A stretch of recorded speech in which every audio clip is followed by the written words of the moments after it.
So let's look at some like selection options.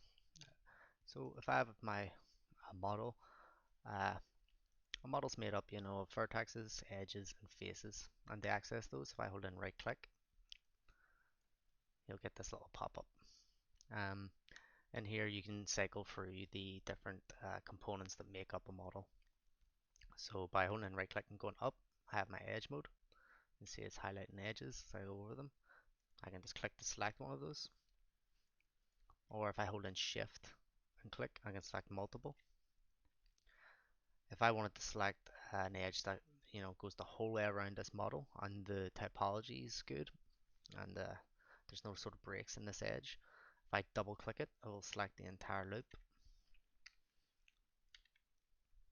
I can also use tab to select things. So if I hold in tab, you'll get this little circle over your cursor, and I can essentially paint selection with this. So if I click and hold it down, I can draw around. Right. This can be really useful for selecting stuff like this.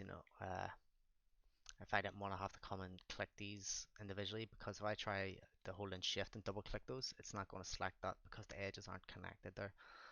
Um, so if I wanted to select these quickly, I would use the tab option and just draw around and it would get them all for me rather than having to hold in shift and click 20 times around.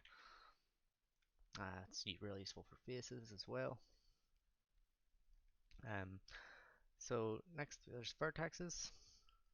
So vertexes are the points that connect edges. Um, so hold in right click and go into vertex, you can get into that mode. Again, like these can all be manipulated individually, if you're trying to change the shape of something, or you can have multiple of them selected by holding shift again and clicking.